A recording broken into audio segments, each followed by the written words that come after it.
आम देखीचु कि सबू भगवान जितेबाला आम तो डायरेक्टली देखिनु जी सब आम छवि देखीचु छवि तो समस्ते बहुत मुकुट पिंधि बहुत अलंकार लगे था सेठी आम शिव को देखू कि सेठी गोटे पूरा जोगी बेश जनकर किछि जेमती मोहमाया नहीं किछि सजा सजी नहीं सेटा कौन पे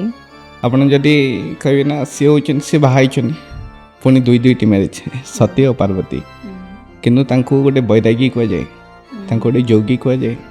से सब जोगरे था महादेव केबे भी से ही तो यहाँ ही तो दर्शाई कि आज समाज कथा जो देखा आम किछटा ना हो गले आम सपोज मु आज